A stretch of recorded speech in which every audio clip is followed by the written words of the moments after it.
What's going on? Why isn't the groom here yet? The noisy chatter around me filled my ears. I lifted my head and looked toward the factory's big cafeteria, decorated so festively it almost hurt to look at. That's when I realized I had been reborn. I was back on the day of my wedding with David Simmons. The ceremony should have started already, but the groom still hadn't arrived. The guests who had come to celebrate the factory's double wedding were whispering among themselves, their curious eyes darting in my direction. "Sweetheart, don't worry," my mom said softly, wiping the tears from my face. Maybe something just held him up. Looking at her gentle, loving face, my tears only flowed harder. In my previous life, after David abandoned me, my parents endured endless ridicule and gossip in this small town. When I died young, they spent their old age lonely and helpless, suffering until the end. "Mom," I said quietly, wiping my face with my sleeve, "you don't have to wait anymore." David Simmons ran away with Rachel White. My parents froze, their expressions full of disbelief. I forced a faint smile at them, then turned and walked toward the other side of the cafeteria. There were supposed to be 2 weddings held here today. Mine with David Simmons and Rachel White's with Ethan Foster. It was meant to be a day of double happiness for the factory. But fate decided otherwise. My fiancé ran away with someone else's bride. I saw the anger on my parents' faces and felt the weight of everyone's stares. Taking a deep breath, I walked straight up to Ethan, who had also just been abandoned by his fiancé. I reached out my hand and said calmly, "Come, Rad Ethan, how about we get married instead?" Ethan lifted his dull, lifeless eyes toward me, then smiled faintly. "From now on," he said quietly, "we're revolutionary partners. I'm Rad Lisa. I'll be counting on you." Under the stunned gazes of all the factory workers, Ethan and I walked hand in hand onto the stage. This time, I wasn't going to be the foolish girl who silently endured blame and pity. I picked up the microphone and said clearly, "Everyone, today was supposed to be the wedding day of 2 couples. But since David Simmons couldn't let go of his old love, Rachel White, the 2 of them ran away together. As a member of this factory, I can't stand to see everyone's hard work and preparation go to waste. So today, I'll be marrying another person who was left behind. Comrade Ethan Foster, please everyone, enjoy the food and celebration." Down below, Ethan's father was the first to start clapping, his face serious but steady. Seeing the factory director take the lead, the others followed, pushing down their curiosity and offering their congratulations instead.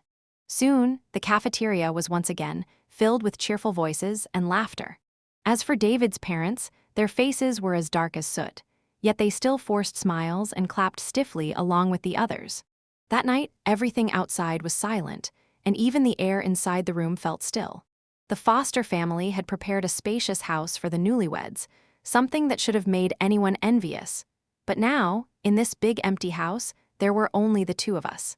The quiet felt almost suffocating.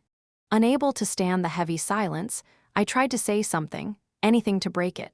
"You're reborn, aren't you?" Ethan suddenly asked, his tone calmed but strangely certain. I froze, staring at him in shock. Then I nodded, remembering that he couldn't see me. "Yeah," I admitted softly. "I didn't want to be that pitiful person I was before, so I used you. I'm sorry." Ethan's lips curved into a faint smile, and his sharp features softened.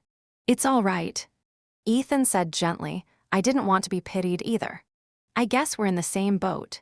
2 people, both abandoned, both refusing to live the same miserable fate again." We understood each other without needing to say more. That night, Ethan didn't sleep on the bed. Instead, he laid a blanket on the floor and made a space for himself there. Lying on my side, I watched his still figure under the dim light, perfectly straight and proper, and I couldn't help but let out a quiet sigh. No matter what happens, things can't possibly be worse than they were in my previous life. At least this time, Ethan Foster seems like a dependable man. Besides, with his father being the deputy director of the factory, I know he has someone looking out for him. Because the factory granted us 3 days of wedding leave, I spent those days either reading at home or accompanying Ethan to visit an old Chinese doctor for acupuncture. It was nice not having to face the stares or the pitting looks from people outside.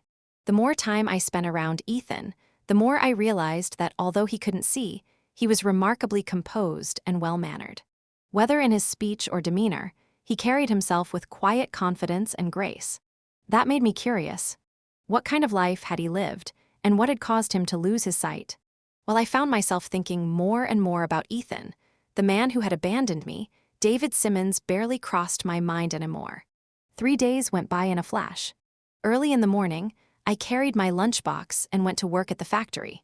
Remembering how Ethan had reminded me before I left, telling me to come home early, made my steps feel lighter than usual. "Lisa Jamison, I never thought you could be such a cruel woman." A furious voice suddenly rang out from behind me in the alley. I turned around, and there he was. My former fiancé, David Simmons, the man who had left me on our wedding day. I couldn't believe he had the nerve to show his face here after just a few days. "Comrade David," I said coldly. "If I remember correctly, the one who was abandoned at the wedding was me. And now I'm the cruel one." I stared at him, the man I had once loved for over 10 years, and anger bubbled up inside me. "Don't twist the truth," he snapped. "Rachel's return to city application had already been approved. Wasn't it your family that pulled strings to have it revoked because we left the wedding?" I laughed bitterly. "Rachel isn't like you think. She doesn't need me to live her life for her. She's not like you." He shouted. "You're strong. You can survive anywhere. But Rachel is a delicate girl. She suffered so much in the countryside, and just when she finally found a way to return to the city, how could you be so heartless?" Hearing him defend Rachel White so fiercely, I couldn't help but let out a cold laugh. "David Simmons, have you forgotten why Rachel was sent to the countryside in the first place?" My words struck him like a slap. His face turned red, then pale, and after a long moment he stammered, "Rachel's just a weak woman. It wasn't really her fault. She didn't want things to turn out that way, and besides, she already apologized to me." I couldn't hold back anymore. I rolled my eyes so hard it almost hurt. In my past life, how on earth had I managed to love a man like this for over 10 years? And worse, I'd even died depressed because of their so-called great love. David, Rachel, and I had all grown up together in the mechanical factory's housing compound. One like me, loud, straightforward, and careless, Rachel White had always been everyone's little princess. The Simmons and White families had been close friends for generations, and people had always said that one day, David and Rachel were destined to be together. Because of that, I buried my feelings for David deep in my heart. Everything changed about 5 years ago. One day, a group of officials suddenly stormed into the Simmons house and took the whole family away. Not long after, news spread that the Simmons family had committed a serious offense and would likely face severe punishment. The very next day, while all the neighbors were trying to pull strings and find ways to help them, the White family issued a public statement, declaring that they had absolutely no connection to the Simmons family. And even that wasn't enough. They still didn't feel safe.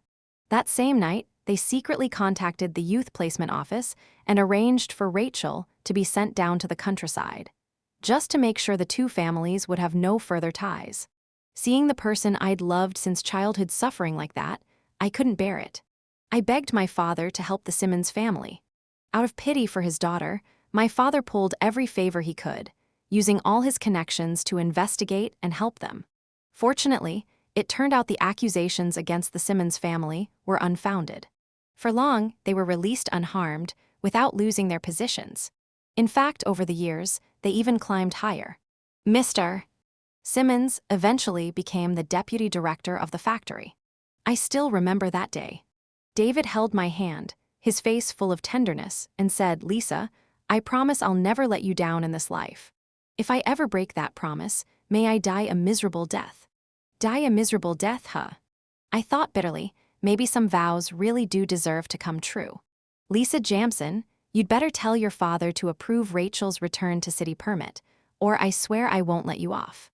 David's furious voice snapped me back to reality. I curled my lips into a faint smile, turned around, and walked away. When a dog barks at me, I can't exactly bark back. But maybe it's time that disobedient dog learned who its master really is. "Lisa, are you okay?"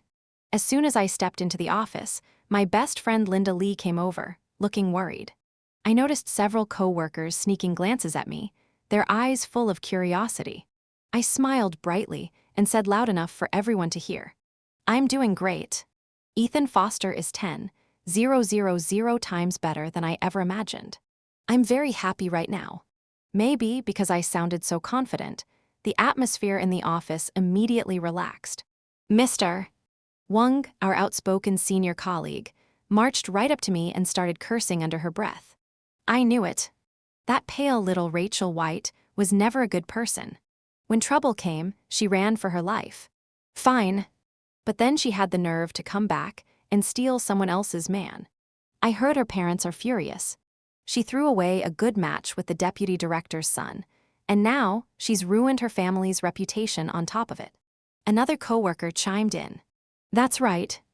I heard the Simmons family just brought them back yesterday. They were too ashamed to hold another wedding, so they're just planning to register the marriage quietly. Before long, everyone was gossiping heatedly, completely forgetting about me. Watching my coworkers chatting so animatedly, I let out a quiet sigh and turned back to my work. Now that Ethan couldn't see, it was up to me to work hard and earn money for our family. This time, I didn't want my parents to worry about their disappointing daughter anymore. I wanted to live my life well. Over the next few days, David didn't show up again. According to Sister Wang from the factory's information department, he'd been beaten so badly by his father, the deputy director, that one of his legs was broken. If it hadn't been for his mother stepping in, he probably would have been crippled for life. As for Rachel White, she hadn't shown her face since. But honestly, I didn't waste a single thought on either of them. My mind was completely occupied with what the old doctor had told us a few days ago, that Ethan's eyes were responding well to treatment. I couldn't stop thinking about it. On my way home that evening, I was humming a little tune to myself, planning to prepare a warm compress for his eyes later. I even found myself imagining what it would be like if he regained his sight. What kind of expression he'd have when he looked at me with those deep, sharp eyes of his. Still smiling, I stepped out of the factory gate and froze. Standing there, pale-faced and breathless, was David Simmons. Gone was the furious, vengeful man I'd faced last time. Now he looked desperate, anxious even. Lisa, he blurted out, how could you marry a cripple just to spite me? Listen to me, go file for divorce right away. I know I already have Rachel, but I can't just watch you ruin your life like this. He reached out to grab my hand, but I yanked it away hard. By now, a crowd of co-workers had gathered around us, eager for a show. David Simmons, I said coldly, are you out of your mind? Not long ago, you ran away with Rachel White. Then you screamed at me over her return permit, without even asking what really happened. And now what is this? Another performance. I frowned at him, completely unable to figure out what went on inside his head. Lisa, he said, his voice trembling, Rachel was crying and saying she couldn't marry someone ugly and disabled like Ethan. I couldn't stop her, but honestly, she wasn't wrong. Ethan Foster, a man who no one even knows what he's been through, he's blind. Sure, he's the deputy director's son, but who knows what kind of shady things he did to end up that way. You should listen to me and divorce him before it's too late. I stared at him, utterly disgusted by his shamelessness, as he stood there, insulting Ethan Foster, the man who had done nothing but treat me with respect. Everyone around us was nodding along with David, agreeing with his every word. My anger flared instantly, and before I could stop myself, my hand flew across his face with a sharp slap. You dare judge Ethan with your filthy, twisted minds, I said, my voice trembling with fury. You don't deserve to even speak his name. David looked completely stunned. He clearly hadn't expected that the girl, who'd always obeyed him without question, would actually hit him. His face twisted in rage as he pointed at me and shouted, Lisa Jamison, I was doing this for your own good. If you can't tell good intentions from bad, that's on you, but you dare hit me. People was right about you. You're a shameless woman. Only a blind cripple would ever want someone like you. What a waste of my kindness. Before I could respond, a deep, calm voice spoke from behind me. Our marriage, Comrade Simmons, is none of your business. If you've got spare time, you'd be better off going home to your wife and your child. I turned around and my breath caught. A tall man was walking toward me through the crowd, his step steady, his expression clear and composed. My eyes widened in shock. Forgetting everything else, I rushed forward and grabbed Ethan Foster's arm. "Why did you come by yourself? Did you bump into anything? Are you hurt?" I asked anxiously. He turned his head toward me, and a gentle smile spread across his face. It wasn't until that moment that I noticed something. His eyes. There was light in them. I could see my reflection shimmering in his gaze. I stared at him, hardly daring to believe it. "Ethan, you can see. You really can see." Before Ethan could answer, a harsh, mocking voice cut through the murmurs around us. "That's impossible. There's no way this man is Ethan Foster. Lisa Jamison, I know you care about your reputation, but you can't just grab some random guy off the street to save face." The crowd fell silent for a moment. Then people started whispering again. Most of them had attended our wedding banquet, but few had actually seen Ethan clearly. After all, he and his family had only recently returned to town, and he'd barely appeared in public since. No one knew what he really looked like. So now David Simmons refused to believe that the tall, composed, and striking man standing before us was the same blind cripple. His beloved Rachel had cried so desperately to avoid marrying. "If you're mad at me, Lisa," David said hoarsely, "you can yell at me, hit me, whatever you want, but don't ruin yourself just to get back at me." I actually laughed out loud, not from amusement, but sheer disbelief. "Oh, anything I do to you is fine," I said coolly. "Then I won't hold back." With that, I raised my hand again. Once, twice, 3 times, slap, slap, slap, sound echoed through the crowd. David's face swelled before everyone's eyes. My hand tingled and went numb, but I lifted it anyway, showing the crowd. "You all saw it, right? He told me to hit him." The onlookers burst into shocked murmurs. David, dazed and humiliated, suddenly lunged forward as if to strike me. "Try touching my wife." Ethan's voice cut through the air, low and cold. Before David could get close, Ethan stepped in front of me, catching his arm in one swift motion. Though David was tall, he looked frail compared to Ethan's broad, steady frame. One was all bones and bluster, the other all quiet strength. Ethan gave his arm a sharp twist and flung it aside. He stumbled back several steps, barely catching himself by grabbing one of the spectators. His face turned so red, with rage and embarrassment, that I thought he might faint right then and there. Only then did I snap out of my daze. My heart was pounding as I hurriedly pushed through the crowd and headed for the exit. "Lisa, wait for me," Ethan called after me. His voice made my steps quick and I barely made it to the factory gate before he caught up, reaching out to grab my hand. "What's wrong?" Softly. "I can see now. Doesn't that make you happy to see me?" I looked up at him, at those clear eyes focused completely on me, and felt my face grow hot. We'd been living together for more than a month, and I thought I knew him well. But seeing Ethan like this, standing tall and looking straight at me with that quiet, steady confidence, it left me completely at a loss for words. For a long moment I just stood there, too nervous to look up. Finally, I lifted my head and asked softly, "Do I look like what you imagined?" Ethan smiled faintly. "Back when I couldn't see," he said, "I imagined your face 1,000 times. But none of those images could compare to the moment I actually saw you. The instant I regained my sight, the first thing I wanted was to see you as fast as I could." His gaze was steady and burning with intensity, making my cheeks grow hot. "Let's go home, Comrade Foster," I said, pretending to sound calm. "Tell me what you want for dinner. Comrade Jamison will cook whatever you like." I gave his hand a playful shake, then turned toward the direction of our home, trying to hide how flustered I really felt. But halfway through dinner, something he'd said earlier popped back into my mind. "Wait," I asked suddenly, "why did you tell David to go home and spend time with his wife and kid? They already have a child." Ethan nodded calmly. "Yes, they do. From the looks of it, the baby will be born in about 5 or 6 months. So that's how it was. In my previous life, I died too early to ever know the truth. But Ethan had lived much longer. He must have known everything. We'd lived in the same factory compound. Even if he hadn't gone looking for gossip, he couldn't have avoided hearing about them. In that last life, just a few months after David and Rachel got married, she gave birth to a son. There had been plenty of rumors, of course, but the Simmons family insisted the child was premature. No one believed it. People just didn't dare say anything out loud because of David's father's position. But behind closed doors, they talked endlessly. Realizing that David and Rachel had already been together long before our wedding made my stomach twist and disgust. While he'd been whispering sweet words to me, planning our marriage and swearing I was the only one he'd ever love, he'd already been rolling around with her. How could someone be that shamelessly fake? And I'd loved him for over 10 years. The thought made me sick. I wasn't blind before. I was a fool. Stop thinking about it, Ethan said gently, giving my hand a firm squeeze. Regret is for people who have done something wrong. You haven't.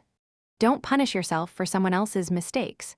I looked up at him, his calm expression illuminated by the warm light, and couldn't help but think, meeting him in this life was the luckiest thing that had ever happened to me. Ethan, I murmured, you're such a thoughtful man. Why did you stay alone in your past life? Why did you ever get married? He smiled faintly. Because I never met anyone who made my heart move, he said simply. Without that, marriage didn't mean anything. Then why did you decide to marry in this life? I asked shyly. He chuckled softly, clearly seeing through my question. Instead of answering, he suddenly swept me off my feet and into his arms. My wife, he said, his voice teasing and low. Maybe I just haven't made my love clear enough. In that case, I'll just have to show you how much I mean it. He looked down at me with that half smile, his Adam's apple shifting as he spoke. I found myself staring, my fingers twitching with the urge to touch it. You really are. His voice came out husky and deep. And before I realized what I was doing, my hand was already resting on his throat. My face went crimson in an instant, heat flooding up my neck. Everything blurred together. His warm breath, my pounding heartbeat. The rain starting to pour outside the window. Under Ethan's intense gaze, I slowly closed my eyes.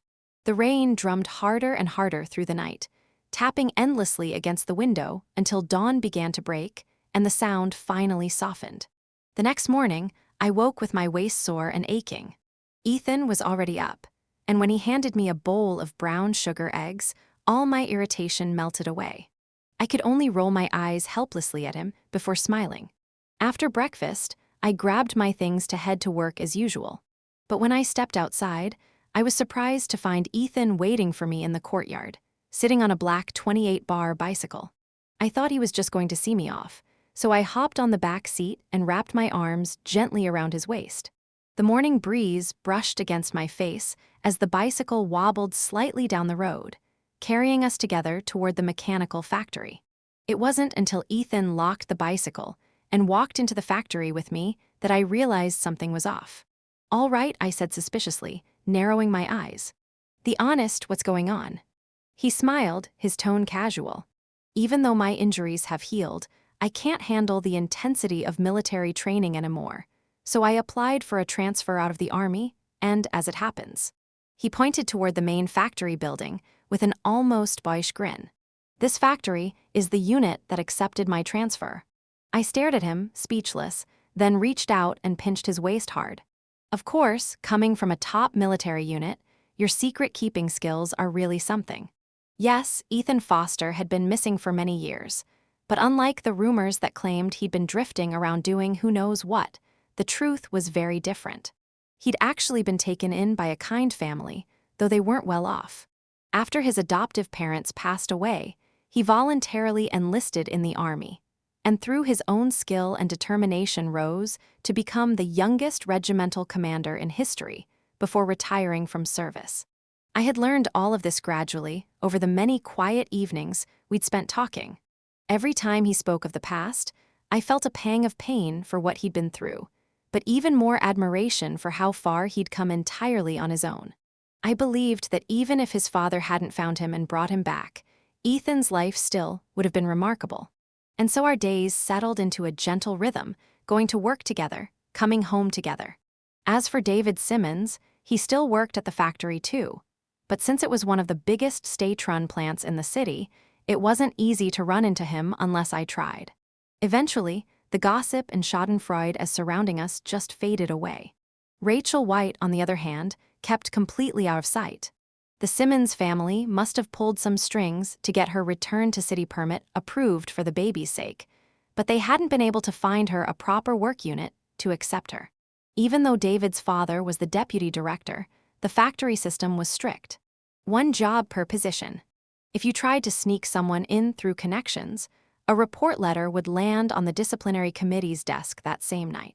So Rachel stayed quiet, never showing up in front of us again. I honestly thought our life would just keep going like that. Calm and steady until that day. It was near the end of the year, and the factory's production department was buzzing with overtime work. Ethan was worried I'd get cold waiting for him in the office, so he told me to go home first. I walked home alone, flashlight in hand, the narrow beam of light swaying with each step. The wind howled through the trees on both sides of the road, making the branches rattle and hiss. The sound made me uneasy, and the part of me that now half believed in mysterious things couldn't help quickening my pace. "What are you doing? If someone sees us, we're finished." I froze. The sharp whisper of a woman's voice came from up ahead in the alley near our home. Peering into the dim light, I saw two figures, and I knew that voice instantly. I clapped a hand over my mouth to stifle the gas rising in my throat, then crouched quietly behind a wall, peeking through the shadows at the scene before me. "You married someone else while carrying my child," the man hissed. "You put a green hat this big on my head. How the hell am I supposed to swallow that?" His voice was low, but every word hit like a thunderclap in my ears. "If it weren't for me, Rachel, you'd still be starving in that godforsaken countryside." He sneered. "I fed you, took care of you, and this is how you repay me by crawling back here and seducing your old flame." Rachel White's voice trembled. "I'll give you the money. Just give me a few days." "I'm not asking for much," he snapped. "You get me 500 yuan. Once I have it, I'll leave and go back to the countryside for the new year, but if you don't have it in 3 days." He paused, his tone turning vicious, "Then pack your things and get out of here. Don't ever show your face again, or I swear, we'll go down together." Rachel's voice suddenly turned sickly sweet. "Come on, baby, don't be mad. You know I was just teasing. You know I'd give you anything you wanted if you just asked." "Then give me a kiss," the man said, his voice dropping into something dark and possessive. From the shadows I frowned, hearing the sound of their low and big US laughter echo through the narrow alley. My stomach turned. Quietly I tiptoed away, careful not to make a sound. I could hardly believe what I'd just seen. Rachel White, bold enough to sneak around like that, even now. I wondered if David Simmons had any idea what kind of woman he'd loved so blindly for more than 10 years. As for me, I felt nothing but satisfaction. In my past life, David had spent decades raising a child that wasn't even his. What a joke, and I, foolish me, had died early because of those two, leaving my parents to suffer the unbearable pain of losing their daughter before her time. But heaven must have taken pity on me. Not only had I been given a second chance at life, but I'd also learned the truth about everything. If I didn't make good use of that knowledge, wouldn't it be a waste of this second chance? The thought made a cold determination flash through my eyes. That night, Ethan Foster and I sat together and discussed exactly how we would return the favor to those who had wronged us. Soon enough, New Year's Eve arrived. Next to the factory's strong performance that year, the management committee decided to hold the annual New Year's dinner in the factory cafeteria, a celebration to thank everyone for their hard work. Of course, everyone was delighted. Free food, free drinks, and no need to spend their own money on meat or tickets. No one was complaining. As the families of the factory's director and deputy director, Ethan and I naturally sat at the same table as the Simmons family. "So this must be Brother Foster," Rachel White said, holding her wine glass as she stood and approached Ethan with a forced smile. I was young and foolish back then. My parents told me to marry a man I'd never met, and I panicked. She didn't even glance at David Simmons' dark expression beside her. Was she regretting it now that she'd seen Ethan in person? "Comrade White, you're too polite," Ethan said mildly, raising his own glass. "If you hadn't run away from your wedding, I never would have met my wife. So really, I should be thanking you." With that, he poured the wine from his glass onto the floor. Rachel's face turned an ugly shade of red. "Brother Foster, don't let Lisa fool you," she said quickly, her voice shaking with anger. "She's been pretending since she was a child. Everything you see now is an act.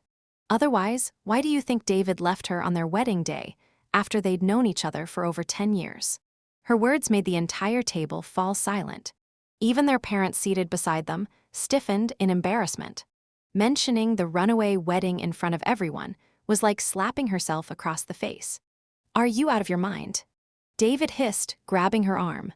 Ignoring her pregnant belly, he yanked her back down into her seat, his expression as black as coal. "Do you want to know why you two ran away?" Ethan asked calmly, setting his chopsticks down. His tone was cold, but every word was sharp as a knife. "Because neither of you has a shred of shame or sense. You were perfect for each other, rotten to the core. But honestly, it's a good thing you're both idiots. If you weren't, David wouldn't have been so easy for you to manipulate. And you, Rachel, you wouldn't have dared to run away while carrying another man's child." The moment his words fell, the entire cafeteria erupted in gasps. People who had been watching from a distance immediately crowded closer, eager not to miss the drama. Ethan, the deputy director, David's father, slammed his chopsticks onto the table. His face livid. "Watch your mouth. You can't just say things like that in public." He was furious, but so focused on defending his family's reputation that he didn't notice the way Rachel White's face had turned ghostly pale, or how she was trembling in her chair. "Mr. Simmons," Ethan said evenly, "am I making false accusations? Or am I just telling the truth? You can see for yourself." He gave a slight smile, then clapped his hands twice. Out from the crowd came a man I recognized immediately. Lee Young, the same scoundrel from the countryside who'd been arguing with Rachel that night in the alley. "I really am Rachel White's old lover from the countryside," Lee announced without hesitation. When she first got set down there, she was all sweet and gentle, asking me to help her with farm work. Later, when she got pregnant with my child, I practically worshipped her. I would have given her my whole heart if she'd asked, but then one day she suddenly disappeared. No goodbye, no letter. Just ran off carrying my kid in her belly. The room fell dead silent for half a heartbeat. Lee was a well-known troublemaker from the rural areas, crude, shameless, and loud. And yet, when he spoke, his words were so blunt and vivid that no one dared to laugh or interrupt. That single confession hit the room like a thunderclap. The whole cafeteria had erupted into chaos, the crowd staring at David Simmons as if he were a fool. When Rachel was with me, Lee Young shouted, his voice cutting through the noise, she was a pure, innocent girl. If anyone had paid me to say these things, I'd be in serious trouble. His face darkened, his eyes flashing with threat. "Lee Young, you're out of line," he growled at Lee. "If you think you can insult me like this, think again. You have no idea who you're messing with." I couldn't help but laugh. Even if you were right, he couldn't afford to lose face here. So all he could do was grit his teeth and try to keep the situation under control. "Do you have any evidence to prove what you're saying?" I asked, smiling at Lee Young, who looked a little hesitant. Lee stammered, "How could I possibly have any?" Hearing him mention evidence, Rachel, who had been shrinking into the background, suddenly shouted, her face red and angry. "What about the security department? Someone sent this scoundrel to the police station. He's dragged my family into this mess." Within seconds, several members of the security department had rushed over and started dragging Lee Young toward the exit. "Wait, I have proof. I have proof." Lee yelled desperately. "This woman," he said, his voice rising, "has 3 moles in a row on her backside." The cafeteria went completely silent. The noise died as though someone had flipped a switch. David's forehead creased, and he could no longer pretend to remain calm. He swung his hand and slapped Rachel across the face hard. "You shameless woman, you dare lie to me. No wonder you sneaked back into the city that night and poured me wine, pretending to want me. All along, you just wanted me to be your fool." Every word was accompanied by another violent slap. Within moments, Rachel's face had swollen grotesquely. She no longer looked like the delicate, fragile girl she had always appeared to be. Now, everyone could see clearly. The child Rachel was carrying was not David's. David had been abandoned by his fiancé and had no idea she was pregnant with someone else's child. This Rachel had originally only wanted to seduce him to secure a way back to the city. But she hadn't expected to actually become pregnant. Meanwhile, Rachel's parents, who had been thinking of marrying her into a wealthy family, assumed their daughter would find stability in city life.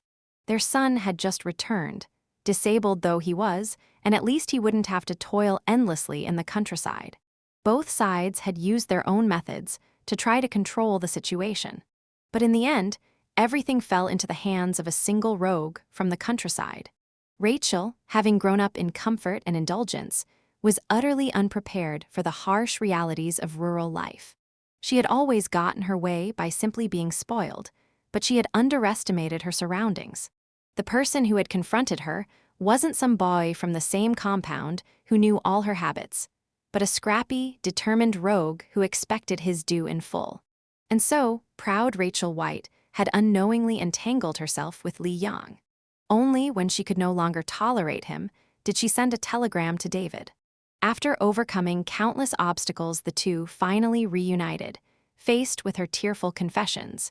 Hearing her professed love over and over, David Simmons, who had once been full of resentment, could no longer control himself.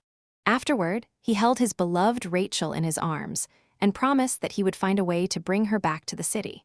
And I must have been waiting, full of expectation, ready to marry the man I had loved for more than 10 years. Rachel's crying continued, fearing things might escalate. Her mother finally intervened and pulled David away. I forced him back home without mercy. As for Rachel White, she lay on the ground, completely defeated.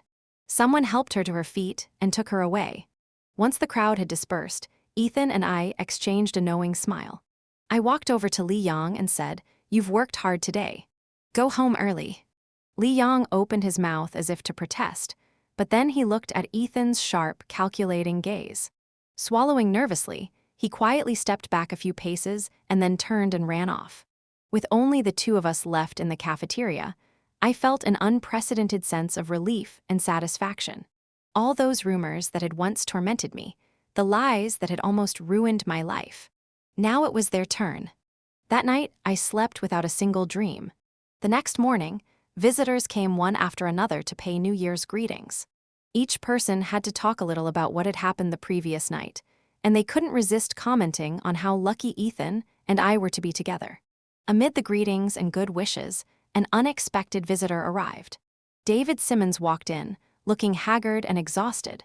The aunts who had been casually snacking and chatting straightened up immediately, their eyes glinting with curiosity and something else I couldn't quite read. As soon as he stepped in, David rushed toward me, trying to grab my hand. But before he could touch me, Ethan shoved him hard, sending him crashing to the floor. David looked up at Ethan, eyes bloodshot and wild. "It's my fault," he shouted, his voice cracking. "I was blind. I missed the one person in this life who truly loves me. Please give me another chance. I'll treat you well from now on. I only made a mistake that any man in the world would make. Just forgive me this once. I'll do anything you say afterward." I stared at him, silent. He was so desperate, so unreasonably confident, that he actually believed he had a right to my forgiveness. I couldn't comprehend what I had ever seen in him. "David," I said flatly, "are you in the wrong place? This isn't a recycling bin for trash." David froze at my words, and I already have someone better. I continued holding Ethan's hand and letting it show in front of him. Why would I want a man whose mind and heart are both solid? David, don't cling to the past from 10 years ago. Even though Ethan and I have only known each other for a few months, it's enough for me to know who truly values me. "Lisa, you're not this cruel," David muttered, but I could see through him. He knew me in some ways, but how could he possibly know I had died once before? I was no longer the girl I had been. "David Simmons," I said coldly, "don't make me look down on you again." Seeing my expression, David fell silent, then he slowly stood, turned, and left. At the door, he called over his shoulder, "Ethan Foster. If you ever wrong Lisa, I will take her back." And just like that, he was gone. I couldn't help rolling my eyes. What is this? Late blooming passion. I later heard that, as soon as the Civil Affairs office opened, David had dragged the whimpering Rachel there to finalize the divorce. As for Rachel, who had no proper claim to return to the city in the first place, she was reassigned. But because she had come back without permission, she was sent to a harsh, remote region. The Simmons family, meanwhile, was reported for abusing their power to help her return. Now the only one left maintaining a position in the factory was David himself, which meant he would occasionally appear near me.